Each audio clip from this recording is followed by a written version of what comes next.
जिसने पाकिस्तान बनने का ख्वाब देखा था। और कैसे बना था पाकिस्तान, याद होना चाहिए आप सब लोगों को, कितनी कुर्बानियां दी हमारे बाउजदाद ने। ऐसे नहीं बना था हमारा प्यारा वतन पाकिस्तान।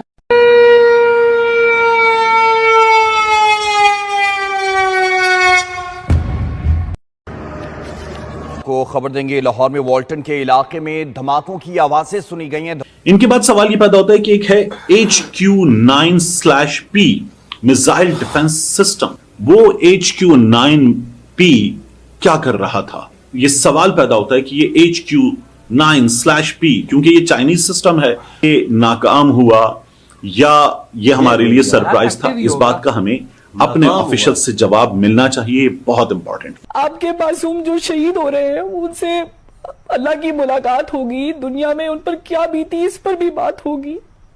खुदारा अपने मासूमों को तलकीन कीजिएगा कि वो अल्लाह से हमारी शिकायत ना करे, बल्कि अल्लाह से ये दरख्वास्त करे कि वो हमारे जैसे कमजोर ईमान वालों को ताकत अता करे, क्योंकि हम भूले हुए हैं।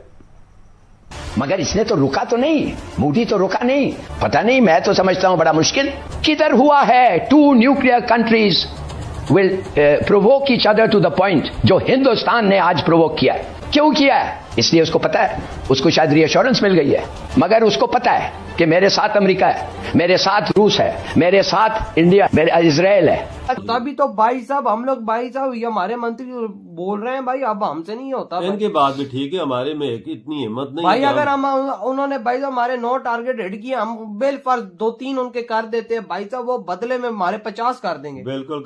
अब ये ड्रोन पाकिस्तान में क्यों आ रहे हैं, किसके पीछे आ रहे हैं? कि आपके खिलाफ कौन है? आपके खिलाफ हिंदुस्तान है, इजराइल है और अमेरिका है। रशिया जो है इजराइल इंडिया का पुराना दोस्त है, उन्होंने कुछ नहीं करना है। सिर्फ और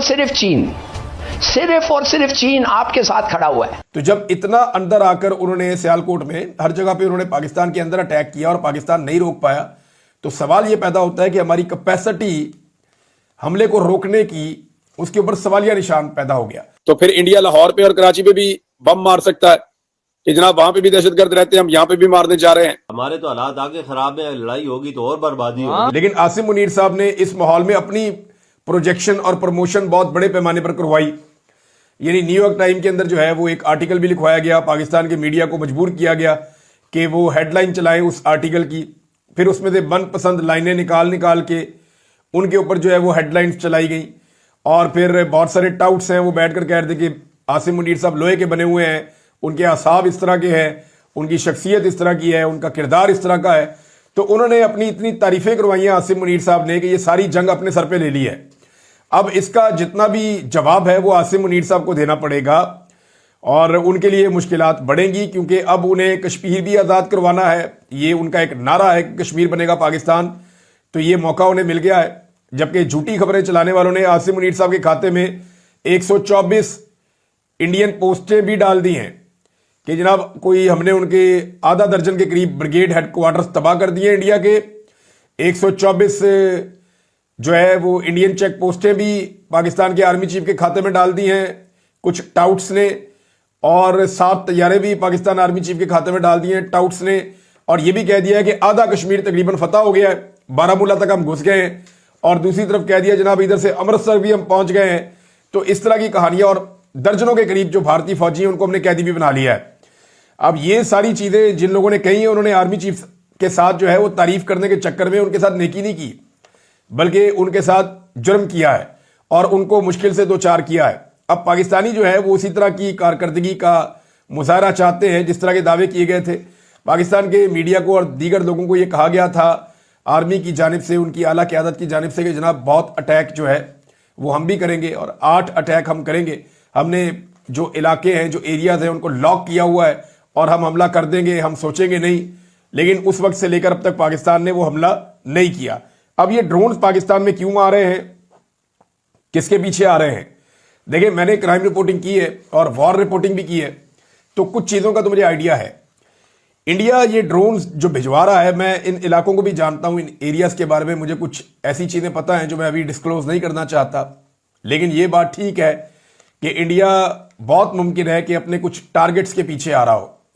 इंडिया ने गुज़िश्ता चंद सालों में, यानी 2021, 22, 23, 24, 25 में इन सालों में 3-4 सालों में इंडिया ने अपने बहुत सारे टारगेट पाकिस्तान में हिट किए हैं। यानी ऐसे लोगों को इंडिया ने पाकिस्तान में कत्ल किया है जो खालिस्तान के हक में थे या जो इंडिया में कश्मीर में जहाद के हक में थे।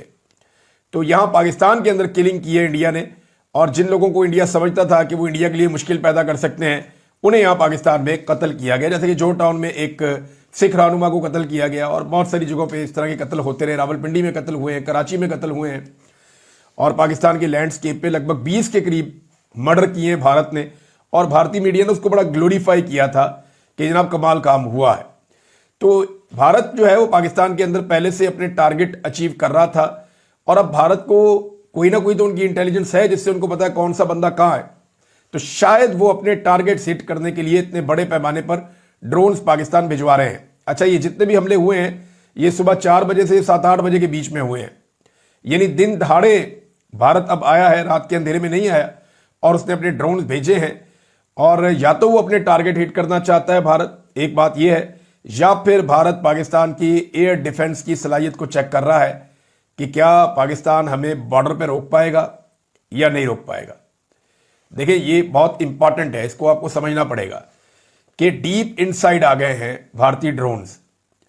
इससे पहले जो भारतीय मिसाइल्स हैं वो पाकिस्तान के अंदर आए थे। भावलपुर में बहुत अंदर आकर उन्होंने तबाही फेरी, शेखपुरा में बहुत अंदर आकर उन्होंने अटैक किया, मुरीदके में बॉर्डर से बहुत अंदर आकर उन्होंने अटैक किया। तो जब इतना अंदर आकर उन्होंने सियालकोट में हर जगह पे उन्होंने पाकिस्तान के अंदर अटैक किया और पाकिस्तान नहीं रोक पाया, तो सवाल यह पैदा होता है कि हमारी कैपेसिटी हमले को रोकने की, उसके ऊपर सवालिया निशान पैदा हो गया। अब भारत बहुत मुमकिन है कि ये जो भेज रहा है ड्रोन्स, इनके जरिए से वो पाकिस्तान की कैपेसिटी भी चेक कर रहा हो अपने टारगेट्स के साथ साथ, कि पाकिस्तान हमें कहां तक रोक सकता है और कहां पाकिस्तान हमें नहीं रोक सकता। अभी थोड़ी देर पहले एक इत्तला और आई है, और ये शाकिर इवान साहब ने दी है कि लाहौर के इलाके बरकी में एक और ड्रोन गिरा दिया गया है। ये एक और इंपॉर्टेंट खबर है, यानी लाहौर में 2 ड्रोन गिरे हैं और लाहौर में धमाके भी हुए हैं। गालिबन ये धमाके जो हैं ये इन्हीं ड्रोन्स ने किए हैं।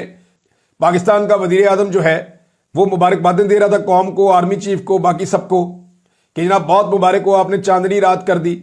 अब वो दिन के टाइम हमला करने के आए हैं, तो इस दिन के टाइम में आप क्या कहेंगे शहबाज शरीफ साहब?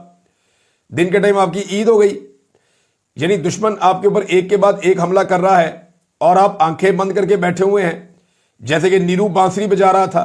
ये सूरत हाल है शहबाज शरीफ साहब की और इनकी हुकूमत की, और एस्टेब्लिशमेंट भी ऐसा लगता है कि बुखलाई हुई है, वरना अभी तक उन्हें वापस जवाबी हमला करना चाहिए था। दुनिया का प्रेशर बढ़ता चला जाएगा जितना पाकिस्तान ताखीर करेगा। पाकिस्तान को टाइमली भारत को जवाबी हमले का जवाब देना चाहिए था, लेकिन अभी तक जवाब नहीं दिएगा। तो भाई हम लोग यही बोल रहे हैं, उन्होंने खिलाफवर्जी की है, तो भाई साहब हम लोगों को चाहिए ना कि भाई साहब हम लोग भी तुरंत एक्शन ले लेते।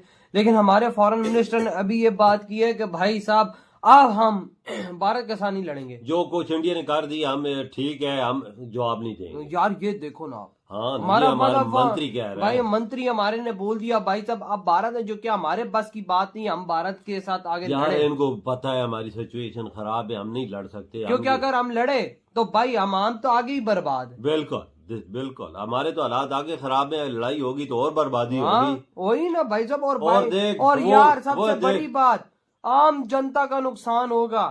आम जनता क्या हुआ है भाई साहब, मिसाइल आगे लगे हैं ना, चलो आता वो उन्होंने भाई साहब मदरसों को हिट किया, जो भी मौलाना मसूद अजहर के जो ठिकाने थे उनको हिट किया, लेकिन उसके साथ आम जनता भी पिस गई ना, उसके साथ आम जनता के बच्चे भी, उनकी भी डेथ हुई ना। तो भाई मिसाइल, मैं सीधी मेरे कहने का ये मतलब है, जब मिसाइल किसी जगह पे गिरता है वो नहीं देखता कि आतंकी के छोटा बच्चा है, वो जो उसकी लपेट में आता है वो खत्म हो जाता है। बिल्कुल, ये बात तो 100%। तो तभी तो भाई साहब हम लोग, भाई साहब ये हमारे मंत्री बोल रहे हैं भाई अब हमसे नहीं होता। इनकी बात भी ठीक है, हमारे में इतनी हिम्मत नहीं भाई। अगर हम उन्होंने भाई साहब हमारे 9 टारगेट हिट किए, हम बेल पर 2-3 उनके कर देते हैं भाई साहब, वो बदले में हमारे 50 कर देंगे। बिल्कुल करेंगे, नहीं छोड़ेंगे वजह यार भाई ऊपर से हमारा वाक्य में ये बात 80 किलोमीटर जहाज उनके अंदर आए हैं। जहाज इतने अंदर नहीं आए हैं, मिसाइल्स आए हैं। देख उन्होंने दूर से फायर किया। चाइना का डिफेंस सिस्टम देखना जो हमें दिया हुआ है, वो भी सोया हुआ था। यार वो अगर इतना ही अच्छा होता तो चाइना रशिया से S-400 लेता जो भारत ने लगाया हुआ है हमारे बॉर्डर पे। बिल्कुल, ये बात भी 100% ठीक है भाई। वो क्यों रशिया से लेता है S-400? उसका दिमाग खराब है या वो पागल का बच्चा है? काबुल होता उनको ऊपर ही हिट कर देता ना।